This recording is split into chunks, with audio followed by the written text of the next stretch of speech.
Hello, welcome ഉണ്ട് കേട്ടോ. ഇന്ന് നമുക്കൊരു ചെമ്മീൻ ബിരിയാണി വെക്കാം. കൊഞ്ച് ബിരിയാണി എന്നും പറയാം. വളരെ ഈസിയാണ്, ടേസ്റ്റുമാണ്. പക്ഷെ കുറച്ച് സമയം എടുക്കും എന്നുള്ളതേ ഉള്ളൂ. അതിന് വേണ്ടുന്ന സാധനങ്ങളൊക്കെ ആദ്യം ഒന്ന് സെറ്റ് ചെയ്ത് വെച്ചാൽ മതി.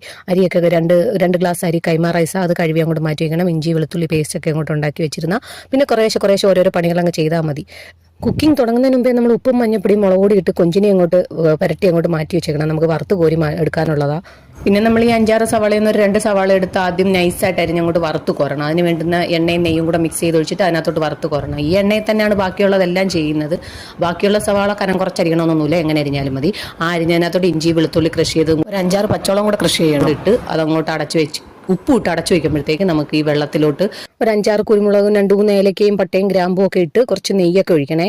തിളച്ച വെള്ളമായിരിക്കണം. അതിനകത്തോട്ടാണ് ഇതെല്ലാം എടുത്തിടേണ്ടത്. ഒരു നാരങ്ങ, ഒന്നല്ല അര നാരങ്ങ, അതിന്റെ അരിയൊന്നും വീഴാതെ ഇടണം. ഈ ചെറിയ അരി എളുപ്പം വേവുന്ന അരിയാ കേട്ടോ.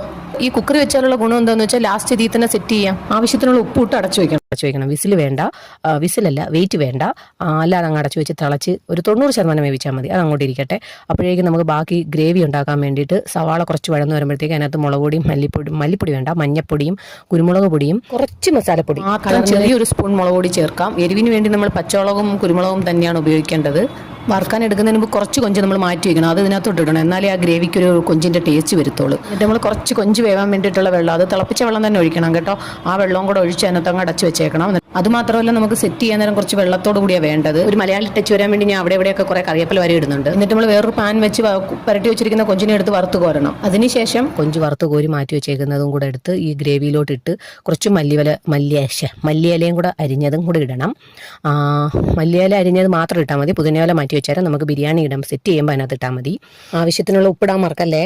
പിന്നെ നമ്മളൊരു കടായി അങ്ങോട്ട് വെച്ചിട്ട് അതിനകത്തോട്ട് അണ്ടിപ്പരിപ്പും കിസ്മിസും ആവശ്യമുള്ളതനുസരിച്ച്, അത് അവരവർക്ക് ഇഷ്ടമുള്ളതനുസരിച്ച്. എനിക്ക് ഇച്ചിരി മുന്തിരിങ്ങ ഇഷ്ടമാണ്. മുന്തിരിങ്ങ ഇഷ്ടമുള്ളതനുസരിച്ച് അതും ഇടാം. അത് കഴിഞ്ഞിട്ട് നമ്മൾ വേവിച്ച പാത്രത്തിൽ തന്നെ, അരി വേവിച്ച അതേ കുക്കറിൽ തന്നെ നമ്മളങ്ങ് സെറ്റ് ചെയ്യും. എന്താണെന്ന് വെച്ചാൽ ഇനി വേറൊരു പാത്രമൊന്നും എടുക്കാൻ നിൽക്കേണ്ട. അതിൽ തന്നെ അങ്ങ് കുറച്ച് ഗ്രേവിയോട് കൂടി തന്നെ അങ്ങ് വെച്ചാൽ മതി. കാര്യം നമ്മൾ ഇനി അടച്ചു വെച്ച് ഒരു 5-10 മിനിറ്റൊക്കെ വെക്കുമ്പോഴത്തേക്ക് അതങ്ങ് ഡ്രൈ ആയിക്കോളും. അതിനുവേണ്ടി ലെയറായിട്ട് നമ്മൾ കുറച്ച് ചോറും ബാക്കി മല്ലിയില, കുറച്ച് നെയ്യ്, വറുത്ത് വെച്ചേക്കുന്ന ബാക്കി സവാളയും കിസ്മിസും അതും എല്ലാം കൂടെ ഒക്കെ ഇട്ട് ലെയറായിട്ട് ബാക്കി ബിരിയാണി വെക്കുന്നത് പോലെ തന്നെ അങ്ങനെ അങ്ങ് സെറ്റ് ചെയ്താൽ മതി. അത് കഴിഞ്ഞിട്ട് മേളിൽ കുറച്ച് ഫ്രഷ് ആയിട്ടുള്ള നെയ്യ്, നേരത്തെ ഒഴിച്ചതൊക്കെ നമ്മളല്ല, അത് വറുത്ത് കോരിയ നെയ്യ് തന്നെ ഞാൻ ഒഴിച്ചത്. ഇനി ഫ്രഷ് ആയിട്ട് കുറച്ച് നെയ്യും കൂടെ ഒഴിച്ച് വെയിറ്റ് ഇട്ട് അങ്ങ് അടച്ചു വെക്കണം. അടച്ചു വെച്ച് ഒരു എത്ര സമയം വെച്ചേക്കാവോ അത്രയും സമയം നല്ലത് തന്നെ. കാര്യം നമ്മൾ അരി ഫുള്ളായിട്ട് വേവിച്ചിട്ടില്ലല്ലോ, അതുകൊണ്ട് വെന്ത് കുഴയത്തൊന്നുമില്ല. ഈ ചെമ്മീൻ ബിരിയാണിയൊക്കെ വെച്ച് അപ്പോഴും തന്നെ ചൂടോടെ കഴിക്കുന്നതിനേക്കാളും നല്ലത് തണുത്തിട്ട് കഴിക്കുന്നതാണ് എപ്പോഴും സൂപ്പർ. അതും അല്ലെങ്കിൽ പിന്നെ പറയുകയാണെങ്കിൽ നമ്മൾ പിറ്റേന്ന് കഴിക്കുന്നത് അതിലും സൂപ്പറാവും. കാര്യം ആ ഒരു എസൻസ് ഒക്കെ അതിനകത്ത് ഇറങ്ങും. കൊഞ്ചിൻ്റെ ഒരു മണമൊക്കെ കിട്ടത്തുള്ളൂ. സംഭവം സൂപ്പറാണ്. ട്രൈ ചെയ്ത്